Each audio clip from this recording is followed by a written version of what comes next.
ہمارے حضرت کے پاس ایک شخص آیا, اس نے کہا, وہ پٹھان تھے, ہمارے حضرت سے بیعت ہوئے, انہوں نے کہا کہ مجھے اپنی بیوی پہ چھوٹی چھوٹی باتوں پہ غصہ آتا ہے تو میں اس کو مارتا ہوں, بعد میں مجھے ندامت ہوتی ہے کہ یہ کیا ہو رہا ہے.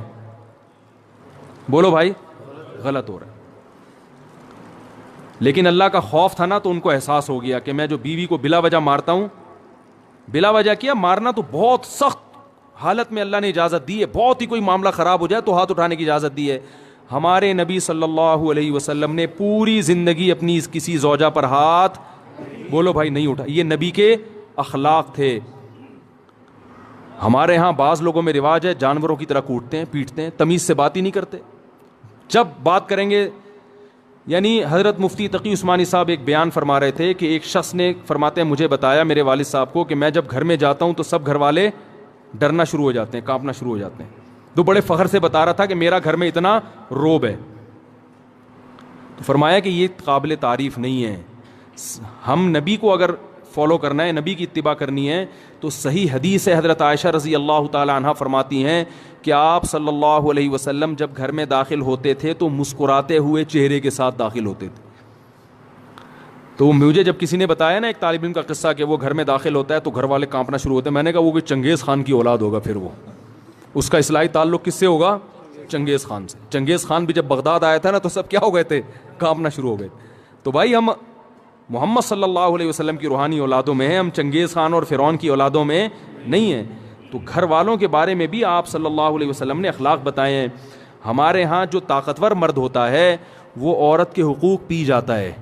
وہ شریعت صرف عورت کے بارے میں جانتا ہے, اپنے بارے میں شریعت نہیں جانتا. کہ میں جو اتنا غصہ کر رہا ہوں بیوی کے اوپر, بلا وجہ بات بات پہ سختی کر رہا ہوں, کھانا تھوڑا دیر سے پک گیا تو اس کو مارنا شروع کر دیا, ڈانٹنا شروع کر دیا, تانے دینا شروع کر دیے, اس کے بارے میں بھی قیامت کے دن مجھ سے سوال ہوگا. ایک میں واقعہ سناتا ہوں پھر اپنی بات کو ختم کرتا ہوں. دیکھو, ایک صحابی نے اپنی ایک باندی تھی, عبداللہ ابن رواحہ رضی اللہ تعالیٰ عنہ, بڑے مجاہد صحابی تھے.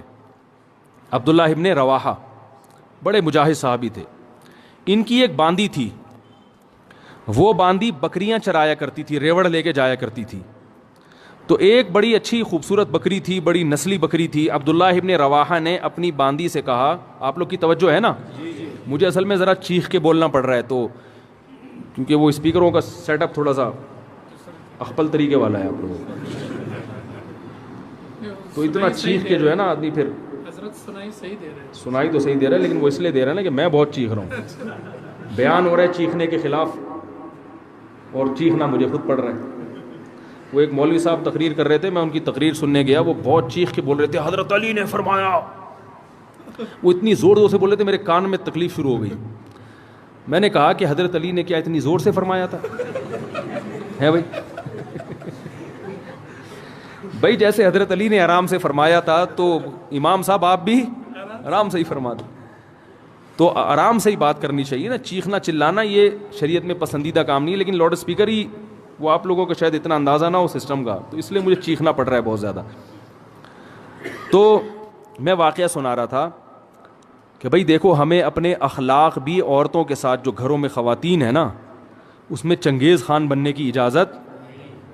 میں آپ کو ایک بات بتاؤں, اگر ناراض نہ ہو, کراچی اور پنجاب میں مردوں کی شکایتیں آتی ہیں کہ بیویاں ظلم کرتی ہیں, اور بلوچستان اور کوئٹہ اور کے پی کے سے خواتین کی شکایتیں آتی ہیں کہ مرد ظلم کرتے ہیں. ہو سکتا ہے یہ غلط ہو, رپورٹ غلط ہو, لیکن کچھ تو حقیقت ہوگی نا اس میں, کیونکہ یہاں مردوں کی حکومت ہے اور اللہ کا بڑا فضل ہے, اس پہ اللہ کا شکر ادا کرنا چاہیے. لیکن مرد کے جہاں روب ہوگا تو مرد اس روب سے ناجائز فائدہ اٹھانا شروع کر دیتا, ناجائز فائدہ اٹھانا شروع. تو حضرت حکیم الامہ مولانا شرف علی تھانوی رحمہ اللہ تعالی نے لکھا ہے کہ مسلمان عورت کی یہ سب سے بڑی خوبی ہے کہ وہ جب اس کی شادی ہوتی ہے تو اپنے مرد کے علاوہ اس کی توجہ کسی اور کی طرف نہیں ہوتی. فرمائیے اتنی بڑی خوبی ہے کہ اس خوبی کے ہوتے ہوئے بیوی کی ہر خامی کو برداشت کر لو کہ یہ تمہاری ہے. جن لوگوں نے باہر ملکوں میں سفر کیا ہے نا, وہ یہ جانتے ہیں کہ وہاں عورت میں ہر خوبی ہے, مگر اس کے بارے میں یہ بھروسہ نہیں ہوتا کہ یہ صرف میری ہے یا میرے علاوہ اس کی کسی اور کی طرف بھی رغبت ہے. یہ بہت بڑا عیب ہے. تو مسلمان عورت میں اب تک الحمدللہ خیر غالب ہے, وفا کرتی ہے اپنے شوہر کے ساتھ.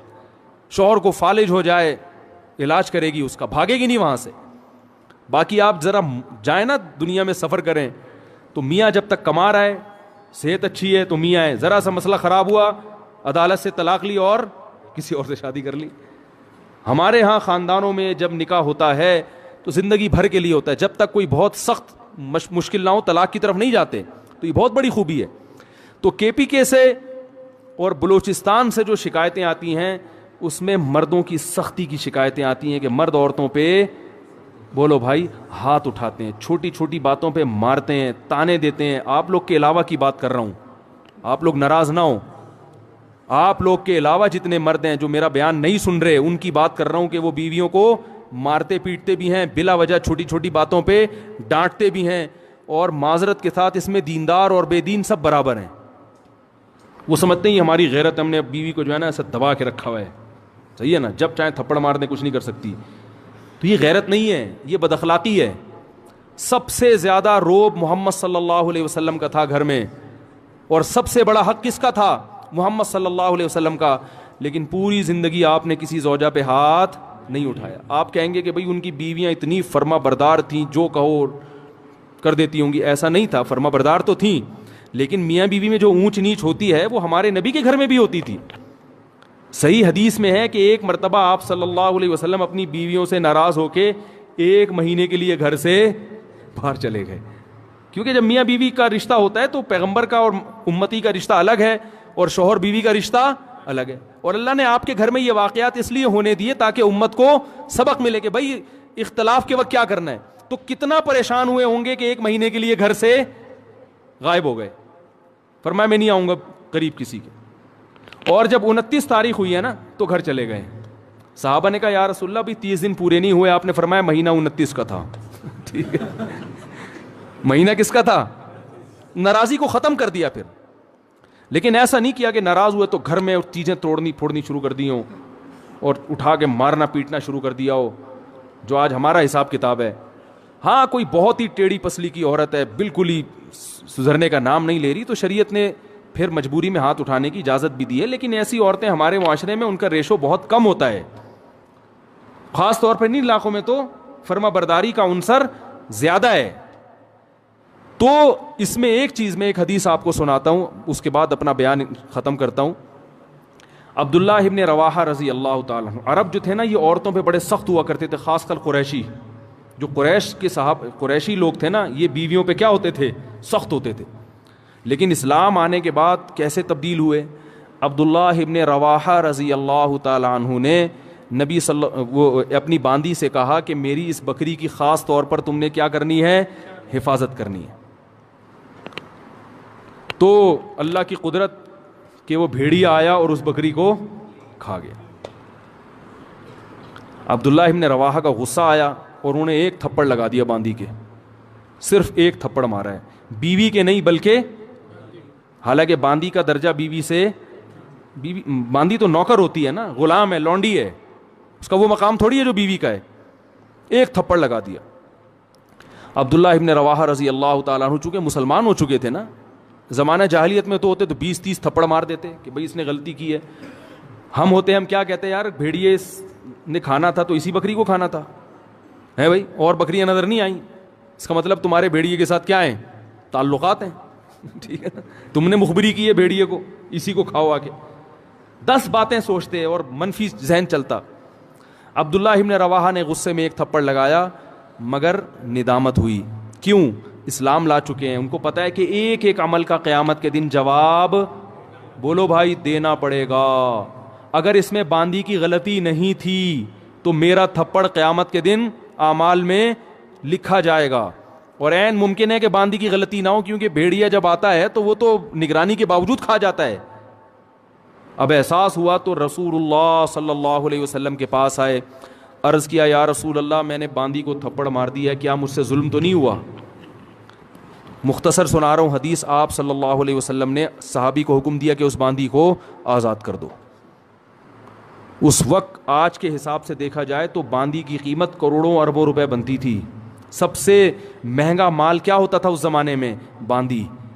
ایک تھپڑ کے بدلے میں نبی نے کیا حکم دیا؟ اگر جہنم کی آگ سے بچنا چاہتے ہو تو اس کو آزاد کر دو.